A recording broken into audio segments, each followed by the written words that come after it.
My name is Erin, and I'm 32 years old. I was 7 months pregnant when my world shattered into a million pieces. My husband Michael and I had what I thought was a perfect marriage until I noticed his suspicious behaviour. That afternoon, I surprised him at his office only to find him with another woman. What happened next still haunts me. His mistress Natalie actually kicked my pregnant belly during our confrontation, but that violent act set off a chain of events that neither she nor Michael could have ever anticipated. If you're watching this from anywhere in the world, drop a comment letting me know. And if you've ever had to overcome betrayal, hit that like and subscribe button. My story might give you the strength you didn't know you needed. I had always prided myself on building a successful career in marketing. After graduating with honours and working my way up from an entry-level position, I had finally become an executive at one of the top firms in the city. My career was thriving, but my personal life had been on the back burner until I met Michael at an industry conference 5 years ago. Michael was everything I thought I wanted in a partner. Tall, confident, with an infectious laugh and ambition that matched my own. As a rising star at a prestigious law firm, he understood the demands of a high-pressure career. Our conversation at the conference bar lasted until they closed the place down. By the end of the night, I knew there was something special between us. Our romance moved quickly. After only 8 months of dating, Michael proposed during a weekend getaway to the mountains. The ring was stunning, a family heirloom that had belonged to his grandmother. I said yes without hesitation. We planned a small but elegant wedding with just our closest friends and family in attendance. My father, who had been skeptical of how fast we were moving, finally gave his blessing when he saw how happy Michael made me. "I've never seen you smile so much, Erin," he said as he walked me down the aisle. "That's good enough for me." After the wedding, we bought a beautiful house in the suburbs, a spacious 2-story colonial with a wraparound porch and plenty of room for the family we planned to have. We spent weekends painting walls and shopping for furniture, imagining out loud how we would fill the empty bedrooms with children's laughter someday. That someday proved harder to achieve than we expected. After a year of trying naturally, we consulted with fertility specialists. The next year was a roller coaster of disappointments with negative pregnancy tests month after month. Each failure took a toll on both of us, but especially on me. I began to wonder if something was wrong with me if I had waited too long to start a family while focusing on my career. Michael was supportive through it all, holding me through tears and assuring me that we would find a way to become parents, whether through continued treatments, surrogacy, or adoption. His unwavering optimism kept me going through the darkest moments. Then, just as we were considering taking a break from fertility treatments, the miracle happened. 2 pink lines appeared on the test. I took 3 more tests to be sure before telling Michael. When I finally shared the news, showing him all 4 positive tests lined up on the bathroom counter, he picked me up and spun me around, tears streaming down his face. "We're going to be parents," he kept saying, his voice filled with wonder. "We're finally going to be a family." The first trimester was nerve-wracking.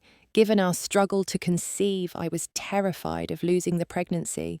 But as we passed the 12-week mark, and then the 20-week anatomy scan, showing a healthy baby girl, we allowed ourselves to fully embrace the joy of expectant parenthood. We transformed one of the spare bedrooms into a nursery painting, the walls a soft mint green, and assembling the white crib together. Michael insisted on installing the ceiling fan himself, though it took him an entire Saturday and quite a bit of colourful language to complete the task. We argued good-naturedly over names-making lists and crossing them off until we settled on Emma Grace if it was a girl or Benjamin Michael if it was a boy. I cut back on my hours at work, passing some of my accounts to colleagues, to ensure a healthy pregnancy. My boss was understanding, having gone through her own fertility struggles years before. Michael promised to reduce his workload as well, to be more present during this precious time. At 6 months pregnant, my friends threw me a beautiful baby shower. Everyone commented on my glow, brought thoughtful gifts, and shared advice about motherhood. Michael showed up at the end to help transport the gifts home, but I noticed he seemed distracted, checking his phone frequently and stepping out to take calls. When I asked if everything was okay, he mentioned a complex case that was consuming all his attention. The partners are watching this one closely, he explained. If I win, it could mean making partner ahead of schedule. I accepted his explanation, wanting to support his career the way he had supported mine. But looking back, that was when the subtle changes began. Michael started working later, sometimes not coming home until I was already asleep. Weekend plans were increasingly cancelled due to emergency meetings at the office. When he was home, he was physically present but mentally elsewhere, checking his phone constantly and retreating to his home office for just a few emails that turned into hours. I dismissed my growing concerns, blaming it on the pressure of his job, combined with the impending responsibility of fatherhood. I told myself it was normal for partners to go through adjustment periods during pregnancy. After all, I was the one experiencing the physical changes, the hormonal shifts, the reality of growing a human being inside me. Maybe Michael just needed time to catch up emotionally. If only I had paid more attention to the warning signs. If only I had trusted my instincts sooner. But I wanted so badly to believe in the perfect life we had built together that I ignored what was happening right before my eyes. By the beginning of my 3rd trimester, Michael's behaviour had become impossible to ignore. His phone was suddenly password protected, something he'd never done before. He would step out of rooms to take calls, speaking in hushed tones that fell silent when I approached. Several times, I caught a whiff of unfamiliar perfume on his clothes, a scent too floral and sweet to belong to anyone in his male-dominated law firm. One Saturday morning, as I was sorting laundry, I found a long blonde hair on his dress shirt. My hair is dark brown. I held the strand up to the light, watching it shimmer, feeling a cold knot form in my stomach. When I casually mentioned it to Michael, he laughed it off, saying it probably belonged to the new legal secretary who had handed him files earlier that week. "You know how tiny that office is, honey," he said, kissing my forehead. "We're practically on top of each other all day." His choice of words made me flinch, but I pushed the feeling aside. The weekend cancellations became more frequent. A fishing trip with his college buddies was abandoned for an emergency client meeting. A prenatal class we had signed up for months in advance was skipped because he couldn't get away from the office. And each excuse seemed plausible on its own, but together they formed a pattern I couldn't unsee once I noticed it. My closest friend Sarah was the first to voice what I had been afraid to acknowledge. We were having lunch when Michael called to say he couldn't make my 28-week checkup that afternoon. "That's the 3rd appointment he's missed," Sarah observed after I hung up. "Is everything okay between you two?" "He's just busy with this big case," I said automatically. "You know how it is during trial prep." Sarah reached across the table and took my hand. "Erin, I know lawyers. My sister married one, remember? Even during the biggest cases, they make time for important things, especially something like this." Her words stayed with me as I sat alone in the waiting room that afternoon, watching other expectant mothers with their partners, all of them sharing this significant moment together. My doctor noted Michael's absence but didn't comment further, perhaps seeing the hurt in my eyes.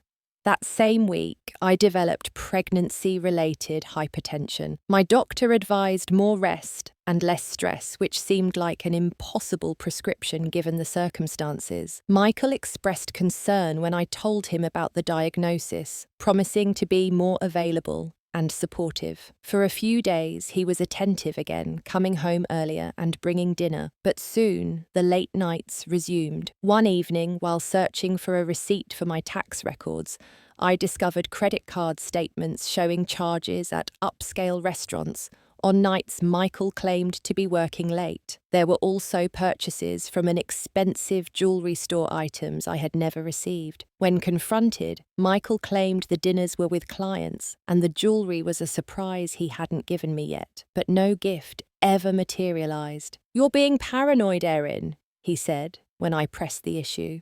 "It's probably just the pregnancy hormones making you emotional. The doctor said to avoid stress, remember, let it go." I began to doubt myself.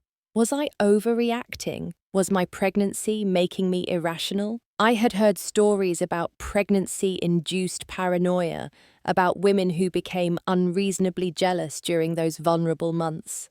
Maybe I was manufacturing problems where none existed. But then came the definitive sign I couldn't rationalize away. Michael missed a crucial 30-week ultrasound, claiming a deposition couldn't be rescheduled. That evening, I checked his suit jacket pockets while he showered and found a hotel room keycard. Not a keycard envelope, which might have been explained by a business meeting in a hotel conference room, but an actual keycard for a room. Still, I hesitated to confront him directly. What if I was wrong? What if there was an innocent explanation? The baby kicked inside me, as if urging me to face the truth. I needed to know for certain before making accusations that could damage our family before it had even properly begun. A few days later, I had lunch with a pregnant colleague who shared her own story of discovering her husband's infidelity during her second trimester.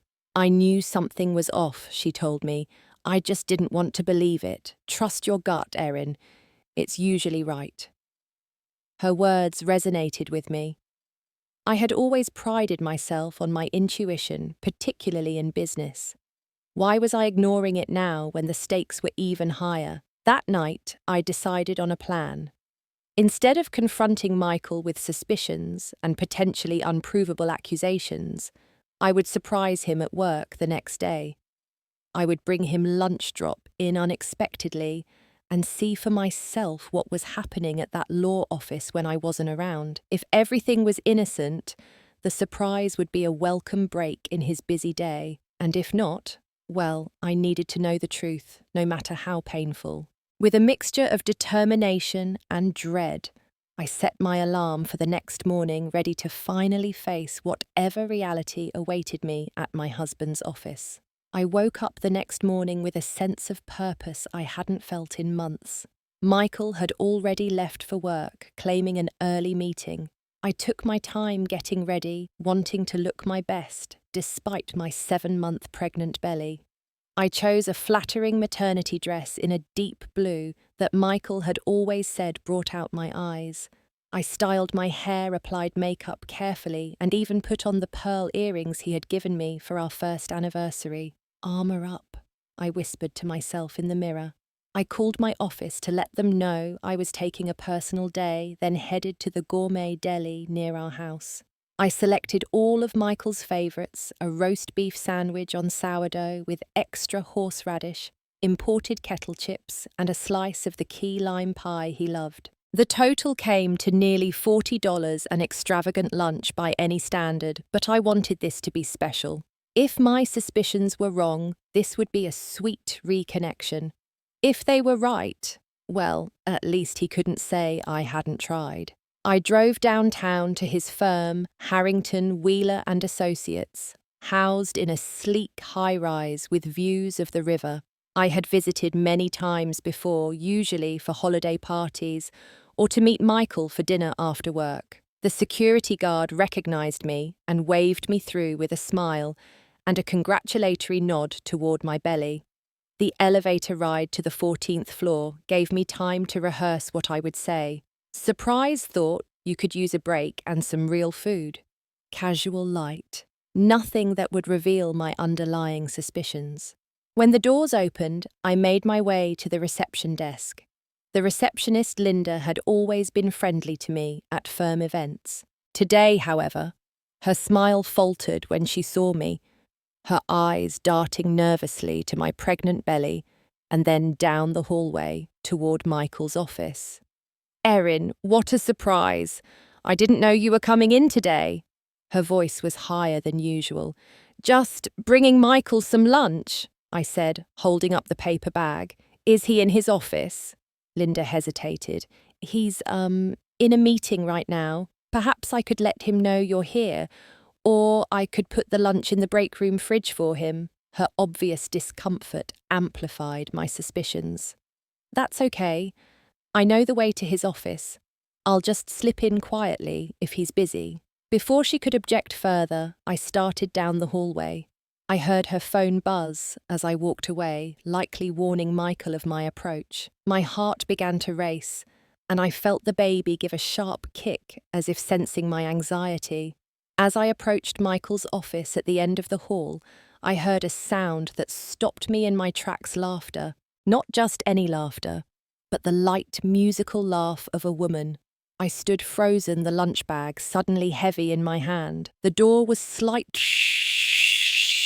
Through the crack, I could see movement, the flash of blonde hair. I took a deep breath, shifted the bag to my other hand, and pushed the door open without knocking. What I saw will forever be burned into my memory. My husband, his shirt half unbuttoned, had his arms around a young blonde woman perched on the edge of his desk. Her skirt was hiked up indecently high, her arms wrapped around his neck. They broke apart at the sound of the door, both turning to look at me with expressions that shifted from shock to something else entirely. Michael's face went pale.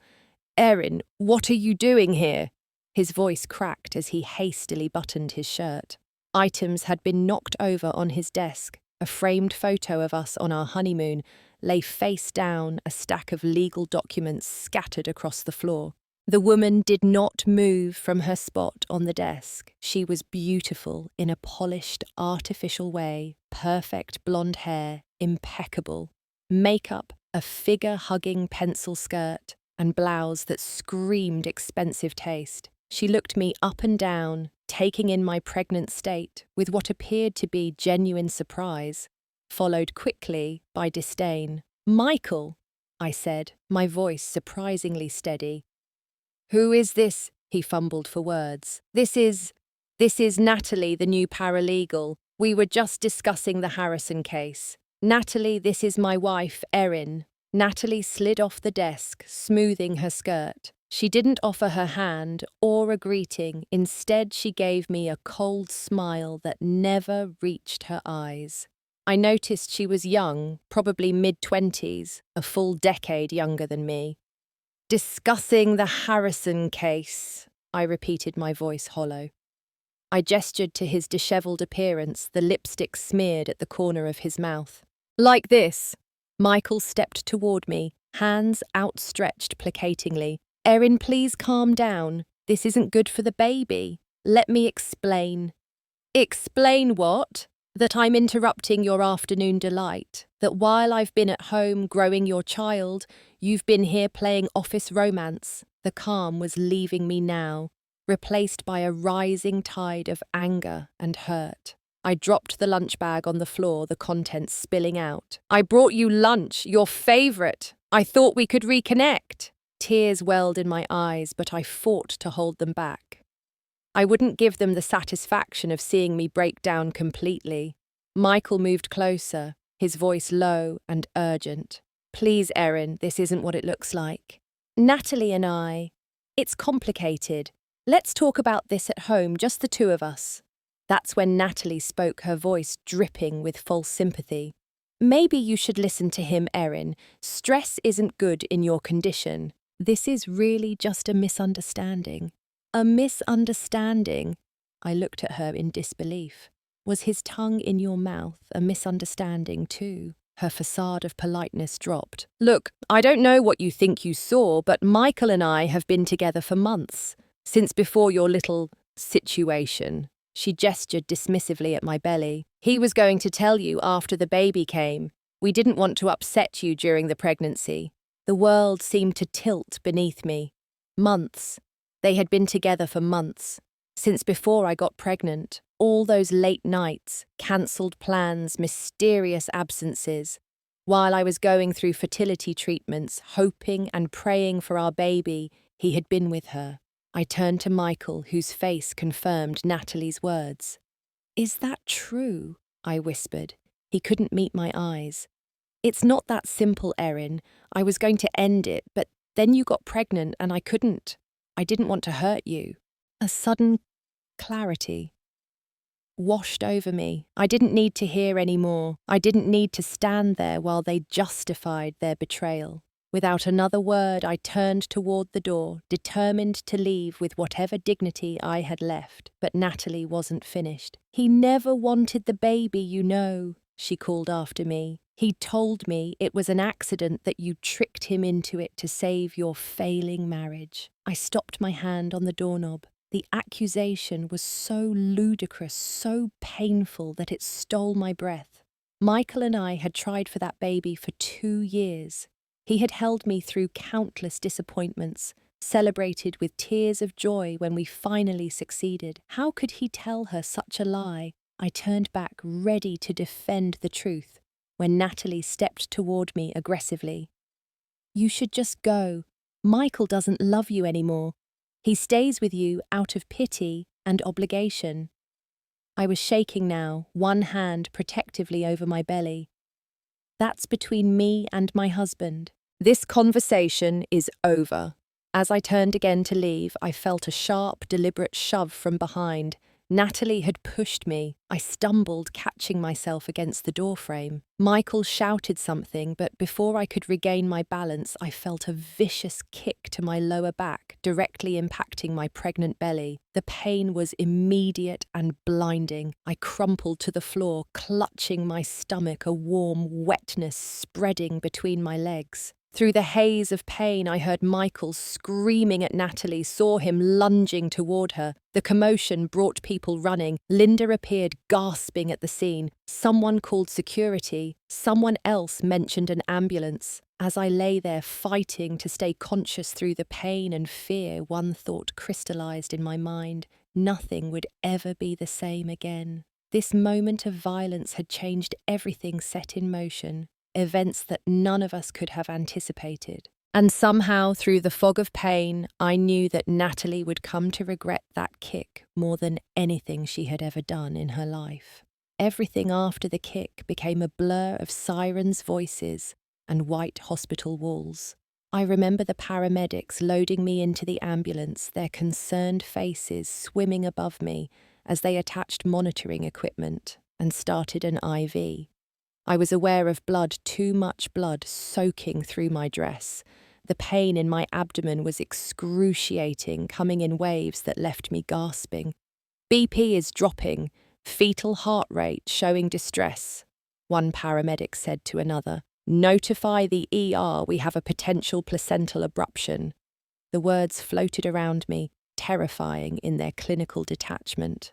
Placental abruption. I knew enough to understand the gravity of the situation. The placenta separating from the uterine wall, prematurely cutting off the baby's oxygen supply. It could kill my baby. It could kill me too. My baby.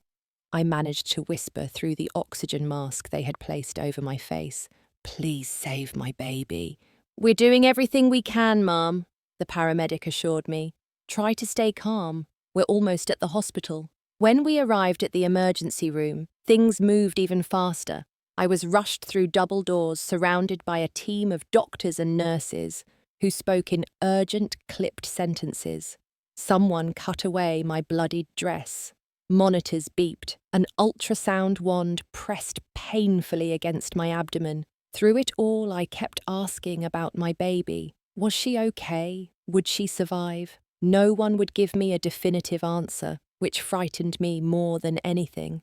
At some point, Michael appeared at my side, his face ashen and tear-streaked. He tried to take my hand, but I pulled away, the memory of him with Natalie still raw. "Erin, please," he begged. "I'm so sorry. I never meant for any of this to happen. Natalie went crazy. I didn't know she would hurt you."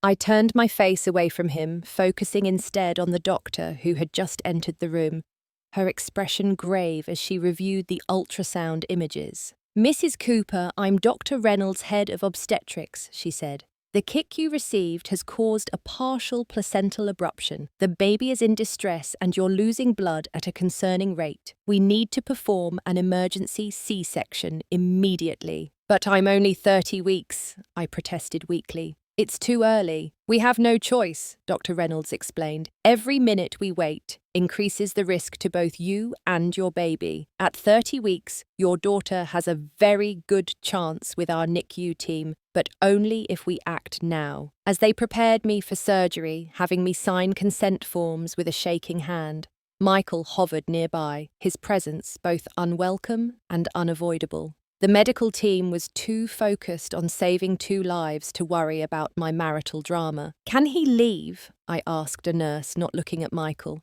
I don't want him here. Michael's face crumpled. Erin, please, that's my baby too.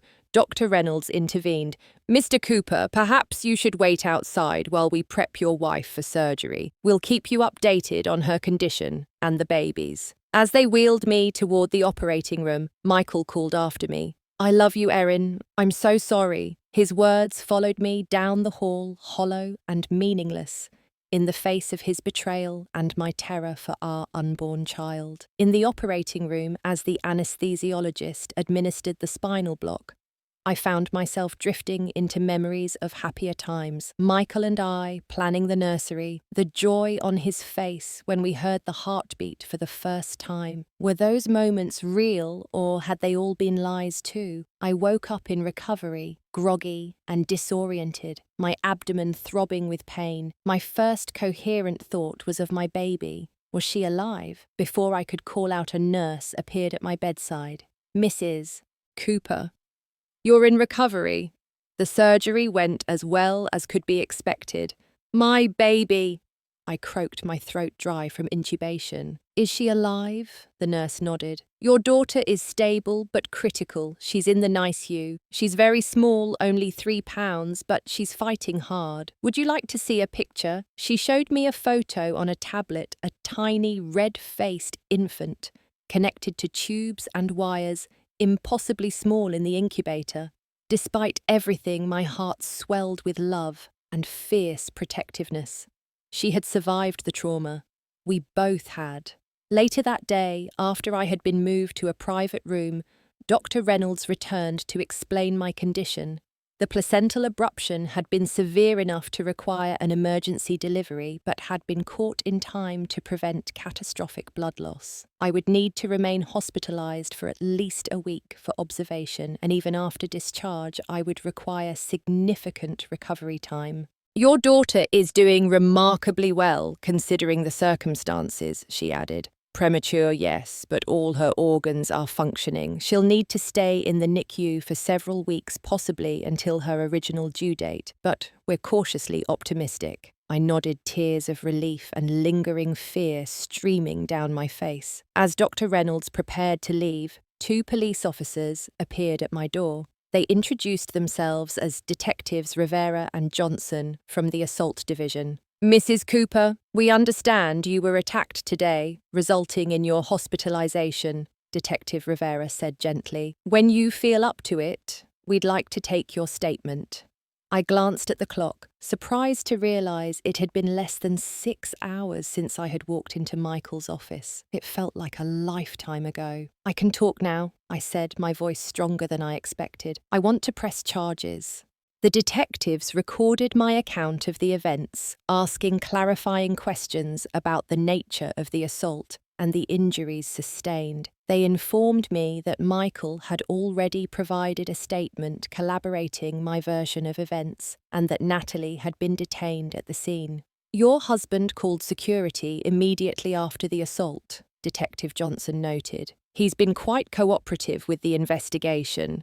He's not a hero for doing the bare minimum after his affair nearly killed our child, I replied coldly. After the detectives left, promising to keep me updated on the case, my parents arrived. My mother rushed to my side, her face streaked with tears, while my father stood at the foot of the bed, barely containing his fury. Where is he? My father demanded. Where's Michael? I'll kill him myself.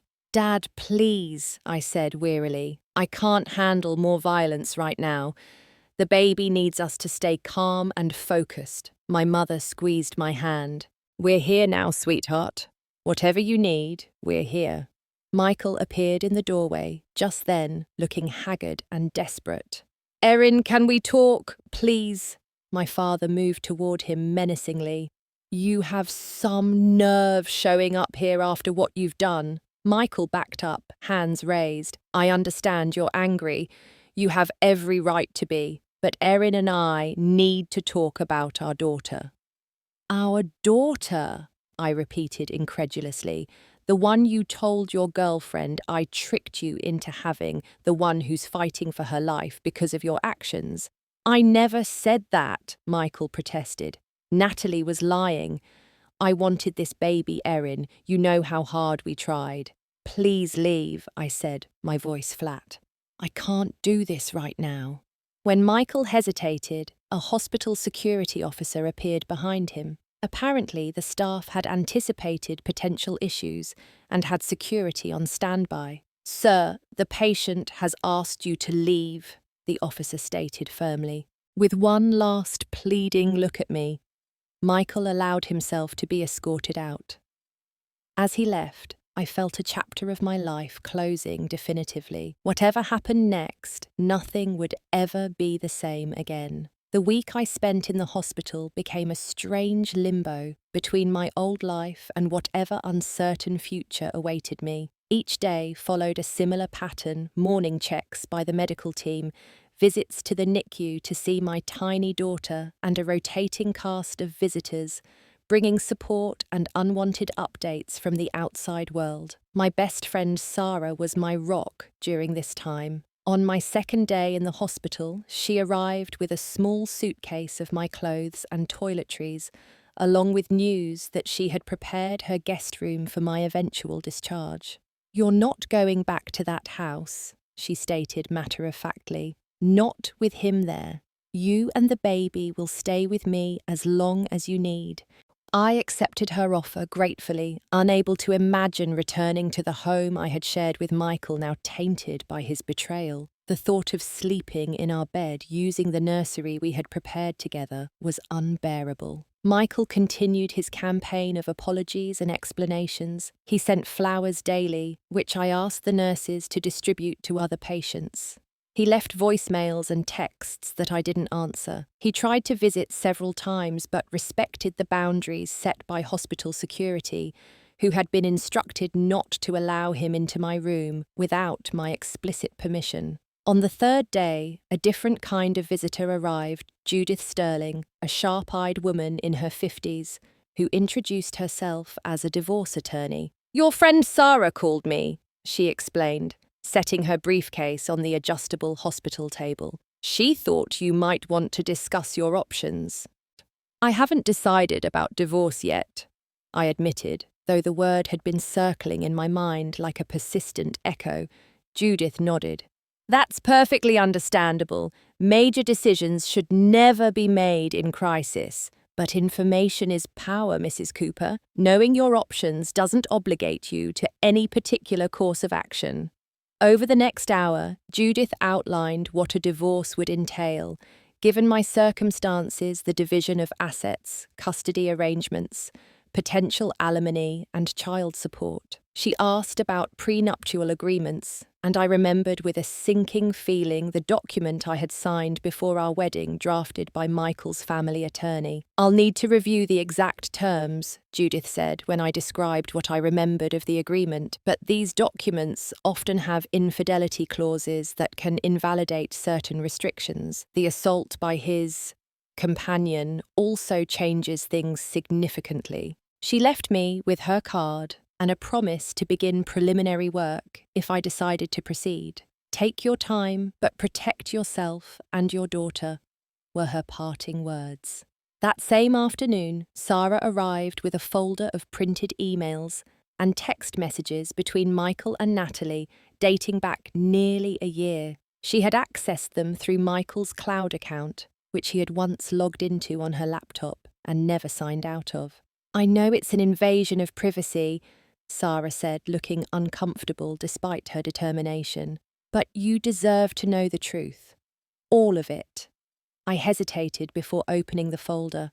Did I really want to see the evidence of their relationship to read their intimate exchanges? But my need for clarity outweighed my dread. I had to understand what had been happening while I was building a life I thought we both wanted. The messages revealed a relationship that had begun shortly after Michael's firm hired Natalie. Their initial professional interactions had quickly evolved into flirtation, then a full-blown affair. The timeline confirmed what Natalie had said they had been together before I became pregnant. In fact, some messages showed Michael expressing concern when my fertility treatments finally succeeded, worried about how it would complicate his situation with Natalie. I read with mounting horror as Michael complained about my pregnancy symptoms, made excuses for missing appointments, and repeatedly promised Natalie he would leave me when the time was right. There were plans for trips. They would take a future they envisioned together, once he was free of his obligations to me. The most recent messages, however, showed a shift. As my pregnancy progressed, Michael's messages to Natalie became less frequent and more ambivalent. He mentioned the baby's ultrasound pictures, the nursery preparations. There were arguments where Natalie accused him of getting cold feet of still being in love with me. His responses were non-committal, suggesting a man torn between two lives. "He was never going to leave you," Sarah observed as I set the papers aside, emotionally exhausted by their contents. "Not really. He wanted everything: the respectable wife and family at home, the exciting girlfriend on the side. Men like that don't choose. They just keep juggling until something forces their hand." The assault had forced his hand in the most catastrophic way possible. Now, there was no going back to the careful deception, no maintaining the double life he had created. On the 4th day of my hospital stay, Michael's law partners, Robert Harrington and Thomas Wheeler, paid me a visit. Their expressions were grave as they expressed their concern for my condition and the baby's. "We want you to know that the firm takes this incident very seriously," Robert said formally. "Natalie Davis has been terminated, effective immediately." "And Michael?" I asked. "What about his position?" The partners exchanged uncomfortable glances. "Michael's situation is under review," Thomas replied carefully. "The incident occurred on firm property and has potential liability implications. Additionally, there are professional conduct standards to consider." I understood the subtext. Michael's affair with a subordinate and the subsequent assault had placed his partnership track in jeopardy. His carefully constructed professional image was crumbling alongside his personal life. Later that day, Detective Rivera returned with news that Natalie had been formally charged with assault and had been released on bail pending trial. "She's under a restraining order not to contact you or come near the hospital," he assured me. "We're taking this very seriously given the circumstances." The media had gotten wind of the story by then, a sensational tale of workplace infidelity culminating in an attack on a pregnant woman. Local news outlets reported on prominent attorney Michael Cooper's pregnant wife being assaulted by a female colleague at his law firm. Michael issued a public statement asking for privacy during this difficult family time, a phrase that made me laugh bitterly when I read it online. What family? The one he had been systematically betraying for a year. By the time I was discharged from the hospital, Sarah pushing my wheelchair to her waiting car, I had made my decision. That evening, from the quiet of her guest room, I called Judith Sterling. "I want to proceed with the divorce," I told her, "as soon as possible." Sarah's guest room became my sanctuary in the weeks that followed my discharge from the hospital. The space was modest, but comfortable. A queen-sized bed with a fluffy duvet walls, painted a calming sage green, and a window that overlooked her small garden. Sarah had added thoughtful touches to make me feel at home. Fresh flowers on the dresser, my favourite tea in the kitchen, a framed ultrasound picture of the baby beside the bed. My daily routine revolved around hospital visits to the NICU, where I spent hours beside my daughter's incubator. Emma Grace Cooper, named after my grandmother, was tiny but fierce. The nurses marveled at her strong grip and determined expressions. "She's a fighter," they told me, just like her mum. Michael also visited the NICU, but we arranged our schedules to avoid overlapping. The hospital staff, aware of our situation, helped maintain this delicate arrangement. Sometimes I would arrive to find traces of his presence, a new stuffed animal beside the incubator, a children's book in the parents' chair, a note in the visitor's log with his distinctive handwriting. Despite the physical separation from Michael, our lives remained entangled through a flurry of legal communications. Judith moved quickly, filing divorce papers within a week of our initial consultation. Michael's response was immediate. Desperate phone calls, emails pleading for reconciliation, and finally his own attorney reaching out with counteroffers and proposals. He's offering full custody of the house and substantial child support. Judith informed me during one of our meetings in Sarah's dining room. He's even willing to move out immediately so you can return home with the baby when she's discharged. "What's the catch?" I asked suspiciously. "He wants regular visitation rights and marriage counselling before finalising anything," Judith replied. "He's stalling, hoping you'll change your mind." I shook my head. "I'm not interested in counselling. The marriage is over."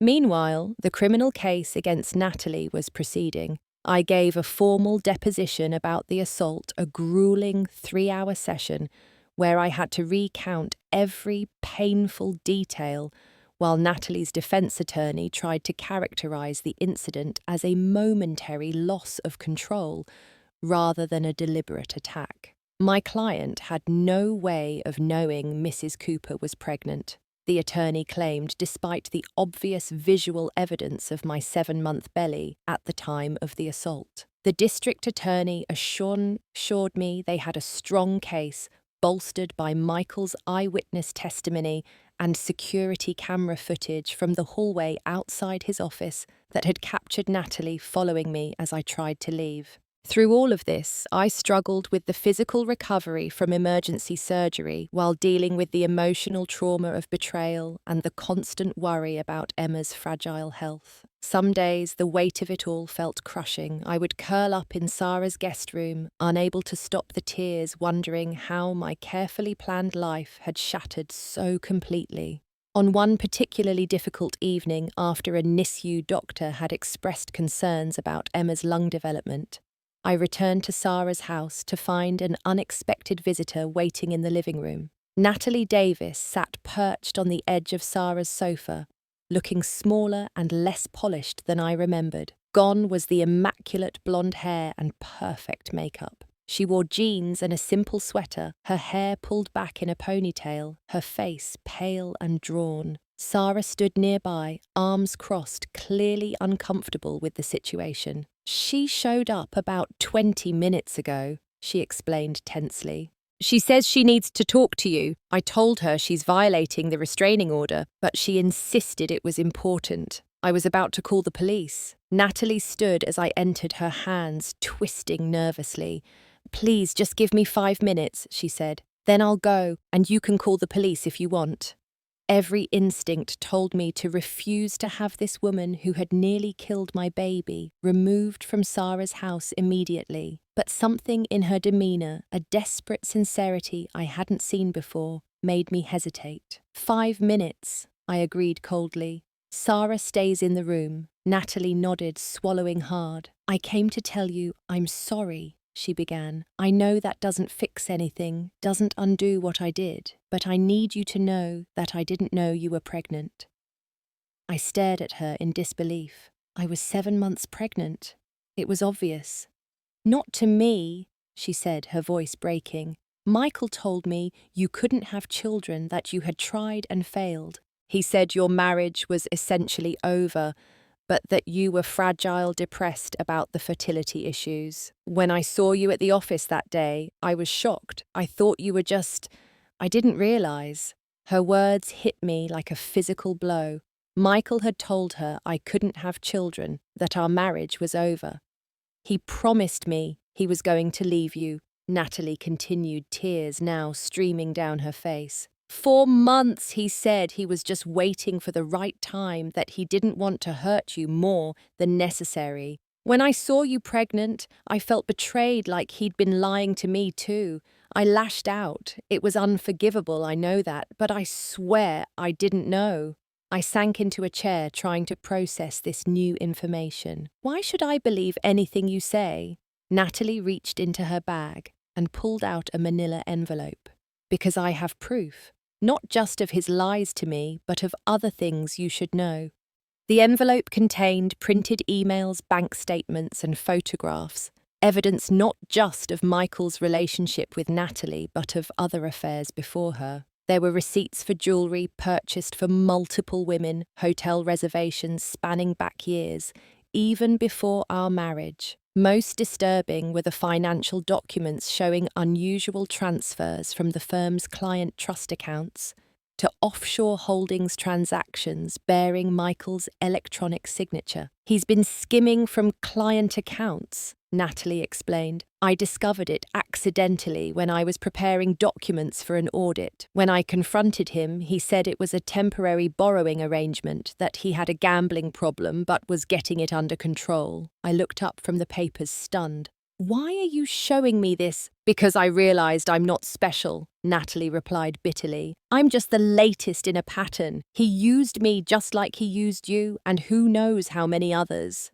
And I let my anger at him turn into an attack on you, who did nothing wrong except trust the wrong man. She stood up, gathering her things. I've already given copies of the financial documents to the firm's senior partners. I'm also prepared to testify in your divorce proceedings about the nature of our relationship and Michael's misrepresentations.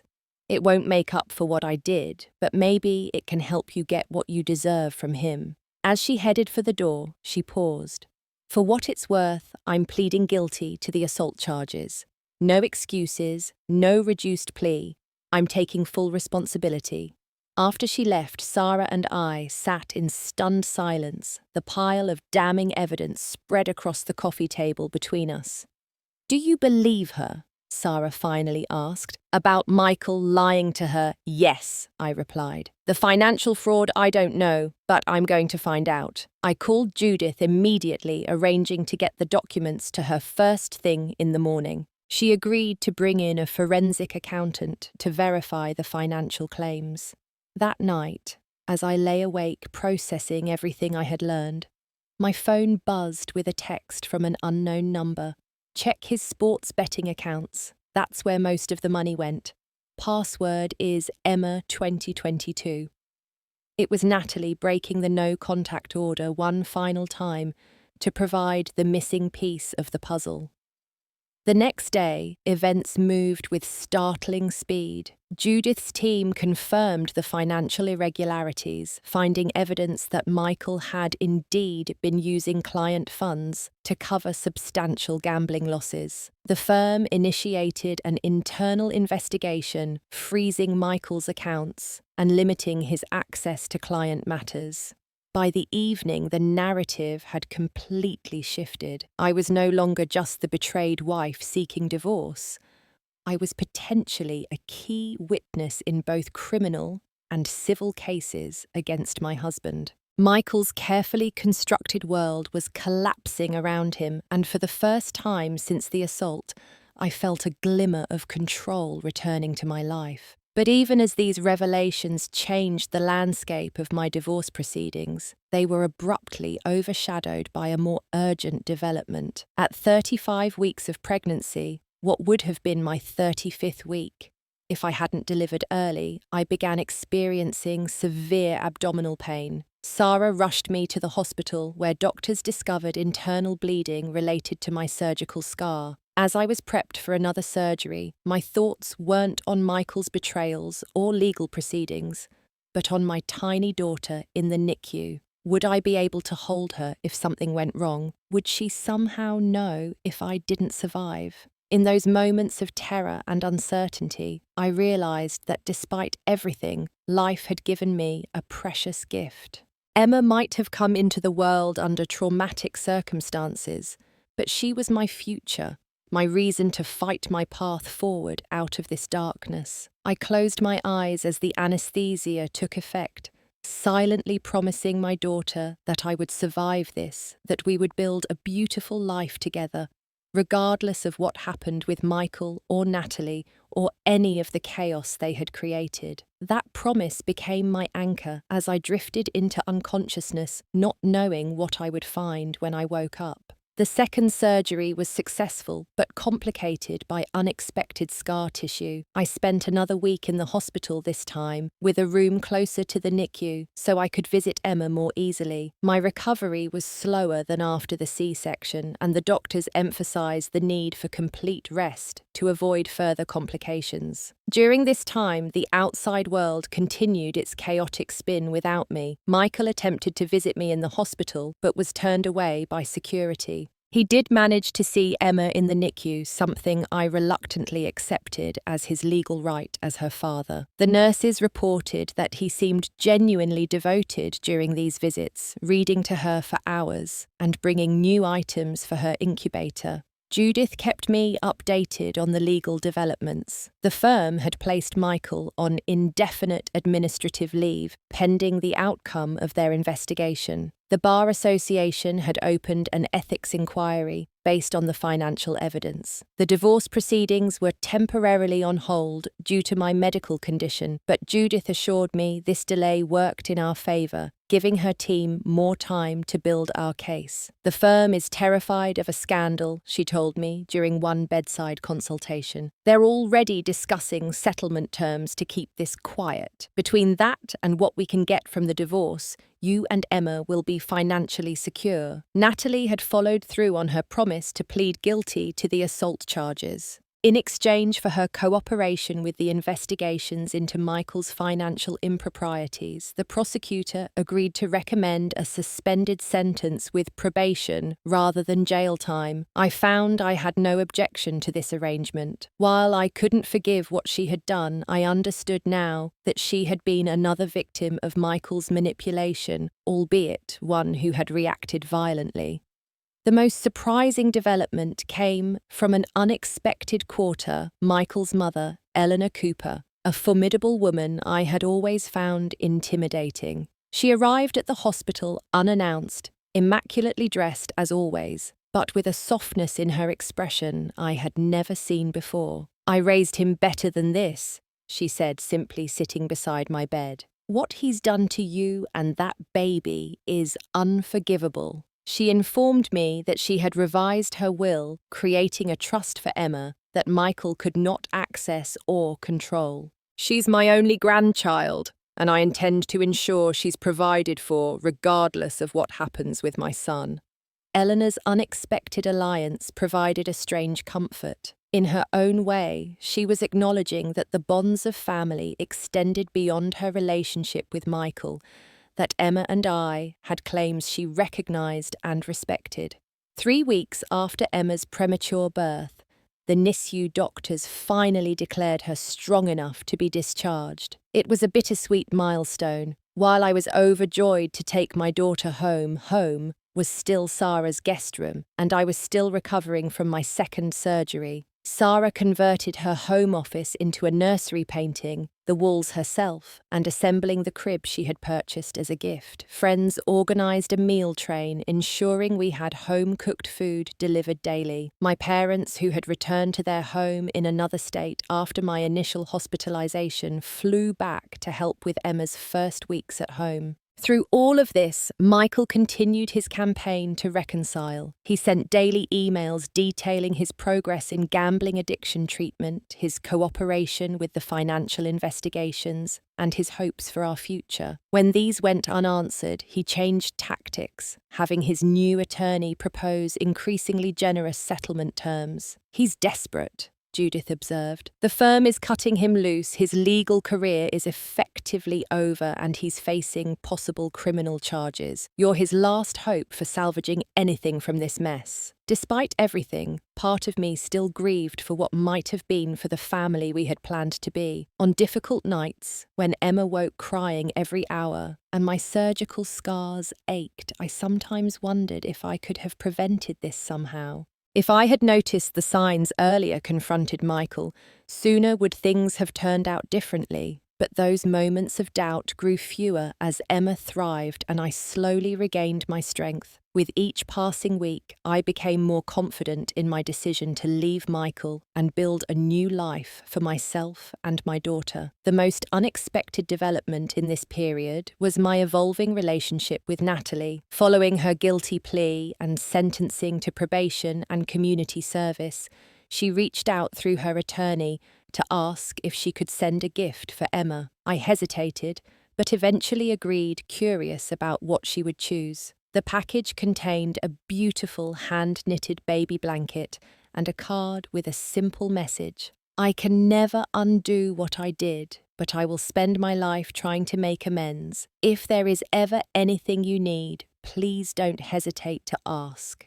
I learned later that Natalie had enrolled in paralegal school, determined to rebuild her career after being fired from the firm. She had also begun volunteering at a women's shelter, specifically working with victims of domestic violence. Her assault on me had become a turning point in her life, forcing her to confront her own capacity for harm and take responsibility for her actions.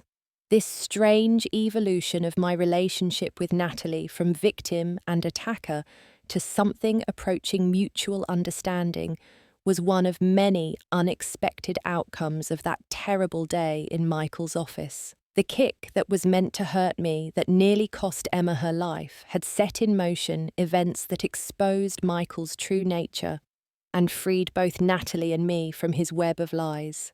As I worked with Judith to finalise the divorce settlement, I realised I didn't want revenge against Michael. I wanted freedom, security for my daughter, and the chance to rebuild my life on my terms.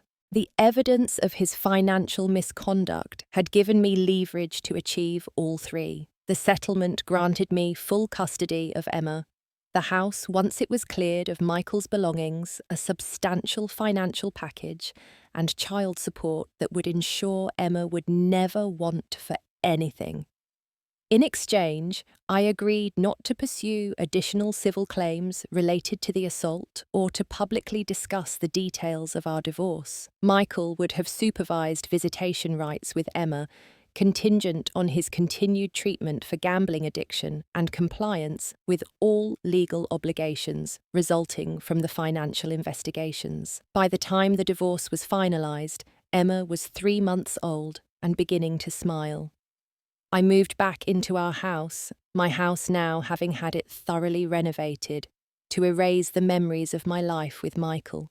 The nursery we had prepared together was redecorated, the master bedroom completely refurnished. It was a fresh start in a familiar space. Michael, facing disbarment and possible criminal charges, accepted a plea deal that required restitution to the firm's clients, but allowed him to avoid jail time.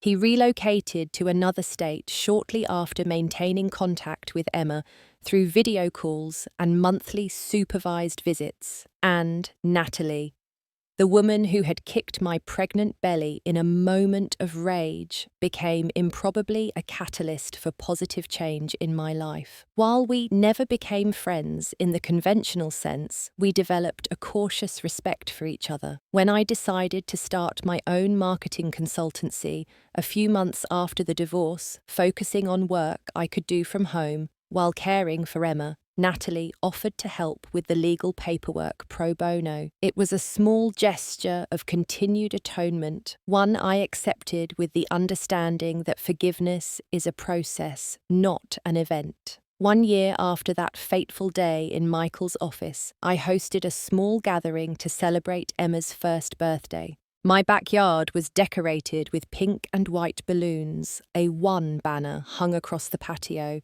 and a homemade cake sat on the picnic table. Emma, now a chubby, happy baby, with my dark hair and Michael's brown eyes, was the centre of attention, dressed in a frilly pink dress chosen by her grandmother, Eleanor. The guest list reflected the unexpected community that had formed around us during the past year. Sarah, who had been my rock through the darkest days, my parents who had made monthly visits despite living several states away, Eleanor Cooper, who had proven to be a devoted grandmother despite her son's failings, several colleagues from my new consulting business, and most surprisingly, Natalie. Her presence at the party raised a few eyebrows, but I had made peace with my decision to include her. Over the months, as she had worked to make amends and rebuild her own life, I had come to see her not as the woman who had assaulted me, but as another person finding her way forward after a traumatic experience. Her interaction with Emma was brief, but touching a gentle hand on the baby's head and a whispered wish for a happy life. As I watched Emma smash her hands into her birthday cake, squealing with delight at the texture of the frosting, I reflected on the extraordinary journey that had brought us to this moment. The kick that had been intended to hurt me, that had nearly cost both Emma and me our lives, had instead become the catalyst for our freedom. Without that violent act, I might still be trapped in a marriage with a man who didn't truly love me, who had been living a double life for years. I might never have discovered Michael's financial fraud or his pattern of infidelity. I might have spent years trying to fix what was fundamentally broken, sacrificing my own happiness and self-respect in the process. Instead, I had emerged stronger with full custody of my beautiful daughter, financial security, and a thriving business that allowed me to work on my own terms. I had discovered capabilities I never knew I possessed, the strength to leave a toxic situation, the resilience to recover from physical and emotional trauma, the wisdom to distinguish between holding on to anger and moving forward with purpose. Even Natalie had found a path to redemption, transforming her guilt into positive action. She had completed her paralegal certification with honours and now worked with a non-profit legal aid organisation, helping women navigate the family court system. The woman who had once embodied my worst nightmare had become, if not a friend, then a reminder that people can change, that a single terrible action doesn't have to define a life. Michael remained the only person unchanged by the experience. Our interactions were limited to discussions about Emma's visitation schedule conducted through attorneys or brief text messages. He had begun a new relationship, according to Eleanor, and was working in real estate in another state, his legal career permanently ended by his ethical violations. He sent expensive gifts for Emma's birthday, but didn't attend the party, respecting my request for space. As the party wound down and guests began to leave, Sarah helped me carry Emma's presents inside. "Did you ever imagine a year ago that things would turn out like this?" she asked, gesturing around at the house, the birthday decorations, the evidence of our new life. I looked at Emma now, dozing in her high chair, cake frosting still smeared across her chubby cheeks. "Never," I admitted. "I thought my life was over that day, but it was really just beginning." Later, after Emma was bathed and put to bed, I sat on my porch swing, scrolling through the day's photos on my phone. There was one of Emma with her grandmother, another of her covered in cake, a sweet image of my parents holding her between them. Each picture represented a piece of the support system that had helped us survive and thrive. I paused on a group photo someone had taken, showing all the party guests gathered around the cake table. There, in the back row, stood Natalie, slightly apart from the others, but smiling genuinely. The woman who had kicked my pregnant belly now celebrated my daughter's life, a twist I could never have predicted. The journey from victim to survivor to thriver had not been easy. There had been days of overwhelming pain, nights of crippling fear, moments when I doubted my ability to move forward. But with each challenge overcome, each milestone reached, I had grown stronger and more certain of my path. Emma's development showed no signs of the trauma that had marked her early entry into the world. She had reached all her milestones on schedule, her pediatrician marveling at her resilience. "Some babies just have that fighting spirit," he had said during her last checkup. "Like mother, like daughter." That was the greatest gift to emerge from the darkest chapter of my life, the discovery of my own strength and the opportunity to pass that resilience on to my daughter. Whatever challenges Emma might face in her future, she would face them knowing that her mother had overcome seemingly insurmountable obstacles to create a safe, loving home for her. As for me, I had learned that sometimes the worst moments of our lives become turning points that lead us toward better futures. The kick that was meant to harm us had instead set us free, opening the door to a life more authentic and fulfilling than the one I had been desperately trying to preserve. Have you ever experienced a moment of betrayal that ultimately led to unexpected positive changes in your life? How did you find the strength to move forward? Share your story in the comments below, and remember to like, subscribe, and share this video if it resonated with you. Your story might be exactly what someone else needs to hear today to find their own path forward. Thank you for joining me on this journey, and may you find the strength to transform your own challenges into stepping stones toward a better future.